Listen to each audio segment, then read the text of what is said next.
ठीक है, क्वेश्चन पे आते हैं जी। आपके क्या नाम, अनिमेश समझो भी है तो।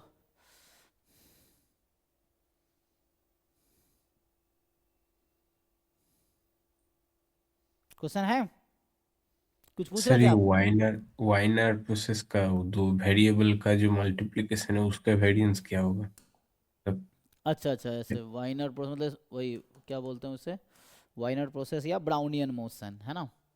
ऐसा। हाँ ठीक है। Sir variance of W1 W2 माना है। अच्छा,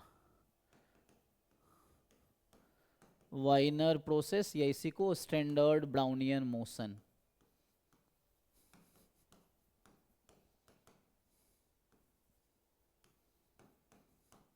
सो इसमें है कि मान लीजिए डब्लू टी एक स्टैंडर्ड ब्राउनियन मोशंस का क्या डिस्ट्रीब्यूशन होता है, नॉर्मल जीरो टी, है ना? और W T two minus W of T one, इसका क्या डिस्ट्रीब्यूशन होता है? Normal 0 T2 - T1। ठीक है, normal zero T two minus T one, जहाँ T two more than T one होगा। अब आपको क्या जानना है? Variance of WT1 WT2। Variance of W T one into W T two, किसको बड़ा छोटा लेना चाहोगे? T2 बड़ा हो है जाएगा। ना, ऐसे without loss of generality you can consider anything. So ठीक है, ये है। तो इसमें क्या करना, आप थोड़े से आपको सिंपल, ये फॉर्मूला डायरेक्ट है, मैं प्रूफ कर देता हूँ। अदरवाइज आप डिराइव कर सकते हैं, तो अगर इसका फॉर्मूला डायरेक्टली लिख लोगे तो आसान हो जाएगा, है ना? सो तो क्वेश्चन है ये किसके इक्वल आएगा, है ना? हमें ये जानना है कि ये वेरिएंस क्या है, व्हाट इज दिस फॉर्मूला। सो इसको डिराइव कर लो, और याद रखना मैंने पहले क्लास में कराए होंगे डिराइव। सो सो आप जानते हैं वाइनर प्रोसेस में क्या होता है, इंडिपेंडेंट एंड स्टेशनरी इंक्रीमेंट होता है ना? तो वो यूज़ कर सकते हैं। तो हम लोग क्या करेंगे, ये जो प्रोसेस है मान लीजिए जीरो से स्टार्ट है, ये टी वन है, ये टी टू है, मान लीजिए इन्फिनिटी तक जा रही है। तो ये है इस बीच का process W T two minus W T one, इस बीच का है। और इधर है डब्लू टी वन। सो मतलब हम ये जानते हैं कि W T one and W T two minus W T one they are independent because of independent increment, है ना? ये है। सो कीजिए। सो यहाँ से मैं इसको प्रूव कर रहा हूँ ना, ये जानना है मुझे कि क्या होगा। तो यहाँ से हम सॉल्यूशन लिखते हैं। So this thing can be written as, but proof आप भी कर सकते हो, कुछ वैसे नहीं है, इनटू, और यहाँ से हम दो इंडिपेंडेंट बना लेते हैं रैंडम वेरिएबल, ठीक है? There are many approach, open करके भी कर सकते हो, एंड नहीं तो आप पहले ओपन करोगे तो स्क्वायर हो जाएगा, यही है ना, कि एक्सपेक्टेशन में आ जाएगा। ठीक है, इसको देखो, मैं ऐसा कह रहा हूँ कि W T two minus W T one, ये मैंने इसमें अपनी मर्जी से सब्ट्रैक्ट किया, तो इसको ऐड भी करना पड़ेगा बैलेंस करने के लिए। तो आप ऐड कर दीजिए। इसके अंदर ऐड करते डब्ल्यू टी वन पहले से भी है, तो क्या हो जाएगा? WT1² हो जाएगा। हाँ, डब्ल्यू टी वन स्क्वायर हो जाएगा। इसको आप एक रैंडम एरर मान लो, इसको दूसरा मान लो। ठीक है, अब आप इसको ओपन करो। अभी के लिए हम अगर ओपन करें, variance of X plus Y kind of हो गया, नहीं कोई बात नहीं, variance X plus variance Y, या बेटर मुझे लगता है या तो एक्सपेक्टेशन खोल लेते हैं, फिर बेटर रहेगा, बाद में मैनिपुलेट कर लेंगे। एक्सपेक्टेशन में इजी रहेगा, अभी लेंदी होगा, तो यही प्रोसेस हम तब भी करेंगे, लेकिन इसको बाद में यूज़ करते हैं। तो मेरा कहने का ये मतलब है कि हम डब्लू टी वन और डब्लू टी टू को ऐसा लिख सकते हैं, ठीक है? ये है कि इसको हम ऐसा लिख सकते हैं ना, हम सीधा सीधा फॉर्मूला से स्टार्ट करते हैं। So variance of W T one W T two, तो ये वैसे हो जाएगा, expectation of W T one W T two E X square minus E X का whole square. W T one W T two और इस पूरे का आपका स्क्वायर, यही है, E X square minus E X का होल स्क्वायर। अब इसको सिंप्लीफाई करते जाइए, हो जाएगा। सो इसको अभी खोलोगे तो वही प्रोसेस तो वही लगाना पड़ेगा, तो थोड़े कैलकुलेशन है बट हो जाएगा, अंत में आगे T1 T2 में आंसर आ जाएगा। ये है। सो और इसको तो मैं कोवेरियंस लिख सकता हूँ, लिख सकते हैं कोवेरियंस ऑफ WT1 WT2, ये तो वही हो जाएगा, क्योंकि कोवेरियंस में क्या होता है EXY माइनस EXEY ना, हाँ तो सर। EXEY तो यहाँ जीरो है। हाँ अभी मैं सर। इसको अगर x बोलूँ और इसको y बोलूँ, तो EX and EY both are zero, तो ये कोवेरियंस है। और कोवेरियंस क्या होता है? E1 होगा सर मिनिमम। मिनिमम है ना। सो ये तो जो आपने T1 चूंकि मान लिया, तो ये आ गया T1 स्क्वायर, तो यहाँ तो ओके है, ये T1 हो जाएगा, एक्सपेक्टेशन मतलब कोवेरियंस, कोवेरियंस T1 है, तो T1 स्क्वायर। अब मेन इसका मैटर है, तो वही जो पहले कर रहे थे, तो एक्सपेक्टेशन, अब इसको ब्रेक कर लेंगे इंडिपेंडेंट की वजह से। सो WT1 into WT2 minus WT1 plus WT1 इस पूरे का स्क्वायर माइनस T1 स्क्वायर। अब इसको खोलिए, अब ये है कि एक टर्म दूसरा टर्म, तो एक्सपेक्टेशन ओपन हो जाएगा। फिर this is independent of this, ये फर्दर अलग हो जाएगा, तो मैं डायरेक्ट लिख देता हूँ। तो पहला टर्म किसके इक्वल आ जाएगा? मैं क्या कर रहा हूँ, ये मान लीजिए अभी x है, ये y है, तो EX प्लस EY, तो मैं इसको लिख देता हूँ E of WT1 whole square और minus T1 square as it is. तो ये expectation of this thing plus expectation of this. अब इसका एक्सपेक्टेशन किसके इक्वल होगा? कोवेरियंस होगा सर, नहीं, कोवेरियंस। तो अब इसमें फर्दर सोचो, ये x है और ये y है, तो E of x into Y, जहाँ एक्स वाई इंडिपेंडेंट है, तो क्या लिख सकते हैं? तो sir E of X into E of Y होगा। What is E of x? Zero हो जाएगा तो ये फिर। फाइनली जीरो ही हो जाएगा। तो अभी तक यहाँ तक पहुँच गए हम।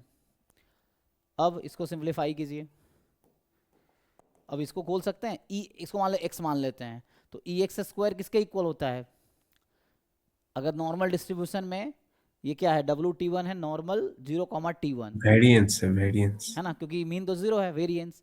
तो WT1 का वेरिएंस कितना है? T1। T1, तो मतलब ये हो गया T1 माइनस T1 स्क्वायर, यही ना। तो मतलब T1 into one minus T1 कब? जब T2 less than, sorry T2 more than T1 लिया हुआ है हम ना, T1 लेस देन T2। एक बार चेक करो कहीं कैलकुलेशन गलती नहीं हुआ है, तो ठीक है, ये आंसर है।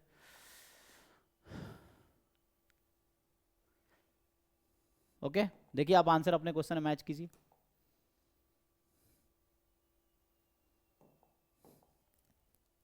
सर आंसर 1 2 3 और 4 है, तो तो इसमें देखिए कैलकुलेशन सही किया हमने। में तो जीरो हो जाएगा सर। आपके क्वेश्चन में क्या है? 1 2 3 और 4 है।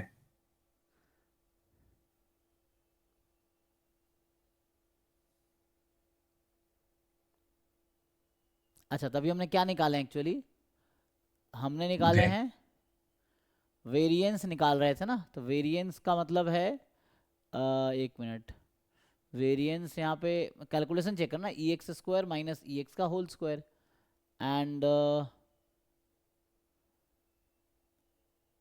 फिर हमने यहाँ पे ये कहा कि E of x into Y है, तो EX EY तो मीन ऐसे जीरो ही है, हाँ। तो हमने वेरिएंस इसको कर दिया कोवेरिएंस, और इसमें कोवेरिएंस का क्या फॉर्मूला है? T1 मिनिमम, यही कह रहे हैं ना आप, कि मिनिमम ऑफ हाँ सर। T1 T2 यही होता है। हाँ सर। तो T1 स्क्वायर हो गया। अब बचा ये बचा था, अब हम यहाँ तक थे। हाँ, यहाँ गलती कहाँ हुआ है? वेयर इज दिस स्क्वायर, यहाँ गलती हुआ ना, ये होल स्क्वायर कहाँ गया? क्योंकि हमें तो इसका स्क्वायर चाहिए था ना, तो इस पूरे का स्क्वायर होता ना, तो इसमें कैलकुलेशन मिस्टेक हुआ है। ठीक है, चेक करो, वही कह रहा था मैं। ये स्क्वायर कहाँ गया? ये तो इसके इक्वल, ठीक है, यहाँ गलती नहीं हुई है, क्योंकि हमने जस्ट इसको ब्रेक किया ना। Where is this square, whole square, ये मिसिंग है। तो यहाँ इसको कंक्लूड करो, तो समझ आओ गलती कहाँ है। ये स्क्वायर आपने मिस कर दिया, क्योंकि ये WT1 WT2 उसके इक्वल है ना भाई।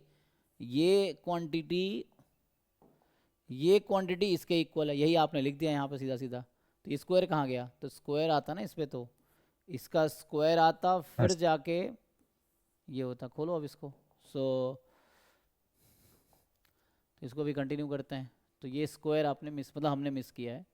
सो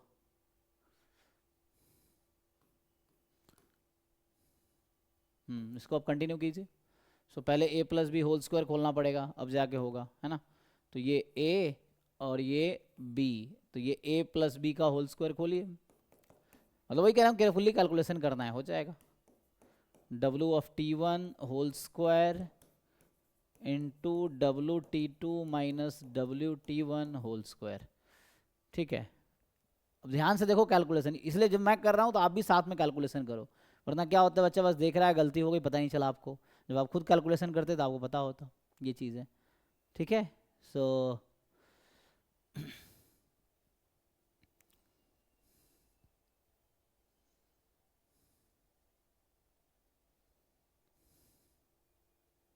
खोलिए आगे।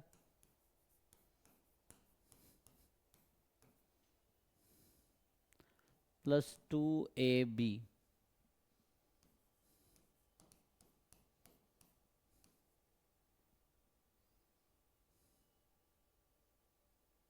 अच्छा, ये पहले से स्क्वायर यहाँ भी था, पावर फोर नहीं हो जाएगा? तो इसलिए जो मैं कर रहा हूँ खुद से आप कैलकुलेशन करो अपना, देखो यही आ रहा है कि नहीं आ रहा है। सो इसको सिंप्लीफाई कर लो, कहने का मतलब यही है। तो यहाँ पे आप A square plus B square plus two A B, तो यहाँ स्क्वायर पहले से है, बी है,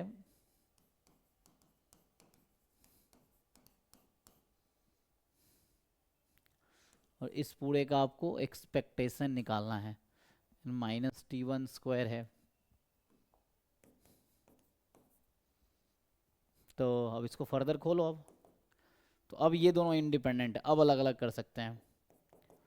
तो वहाँ से expectation of W T one square into expectation of, ठीक है ना। सो ये दोनों इंडिपेंडेंट है ना, लिख देता हूँ, चलो अगले पेज पे कर देंगे।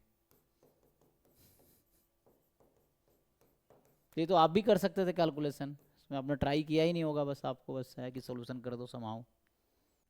अब एग्ज़ाम में तो आपको खुद ही करना है, मैं तो करूँगा नहीं, तो उसके लिए सीखना पड़ेगा। ये है, again they two are independent.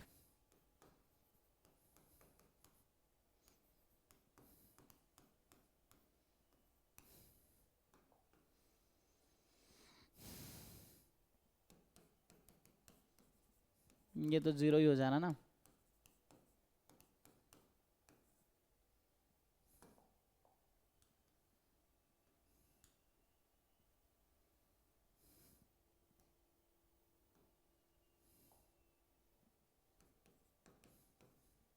ये है, और वन बाई वन बताओ। तो ये वेरिएंस का इक्वल है और वेरिएंस टी वन है इसका। सो ये हो गया टी वन। यहाँ पे ये वेरिएंस के इक्वल है, और वेरिएंस क्योंकि मीन तो जीरो है, तो वेरिएंस वेरिएंस ऑफ ये आ गया T two minus T one. अब खुद से कैलकुलेशन देखो ठीक से। ये है W T one normal zero T one. अब इसमें आपको मान लो x है, तो x की पावर फोर निकालना है। तो मान लो x है नॉर्मल जीरो टी वन, और मुझे एक्सपेक्टेशन ऑफ x की पावर फोर चाहिए, तो क्या फॉर्मूला लिखाया था इसका? 3T1 होगा सर। है 3T1 होगा, one one into into three into three sigma into square ना। नहीं, हाँ सिग्मा की सर। पावर फोर हो जाएगा, तो टी वन स्क्वायर नहीं हो जाएगा, स्क्वायर हो जाएगा। आपको याद है ना हाँ सर। क्या होता था? One into three into sigma की पावर टू एन, जो यहाँ पावर है वही वहाँ होगा। तो सिग्मा स्क्वायर है यहाँ पे ना, टी वन स्क्वायर होगा। सो ये होगा थ्री टी वन स्क्वायर। अब यहाँ पे देखो ये तो ज़ीरो हो जाना, तो ये चला गया ज़ीरो, क्योंकि ये ज़ीरो हो जाएगा, तो ज़ीरो हो गया, तो माइनस टी वन स्क्वायर। तो फाइनली जो आया, आप खोल लो इसको, T one T two minus T one square plus three T one minus T one, two T one square. अब और खोलोगे, so T one into T two plus T one square, ये हुआ ना। तो यहाँ से कॉमन लोगे टी वन, तो आ गया T one plus T two. अब फिर से चेक करो और कैलकुलेशन गलती नहीं, दिस इज द आंसर। हाँ सर, थ्री थ्री है आंसर। ठीक है ना, तो इससे आंसर मैच करेगा। तो ये आप याद रखो, है ना। सो आप याद रख सकते हो, ओके, कि WT1 WT2 अगर, तो यहाँ से क्या थ्योरम बन गया कि let WT is Wiener process या standard Brownian motion, then expectation of WT1 into WT2 is equal to this T1 time T1 plus T2 for T1 less than T2. So this is the theorem. चलिए ठीक है, thank you. मिलते हैं next class में, है ना। और कुछ है? हो गया ना? नहीं सर। ठीक है, चलिए, थैंक यू। हाँ, गुड नाइट। गुड नाइट जी।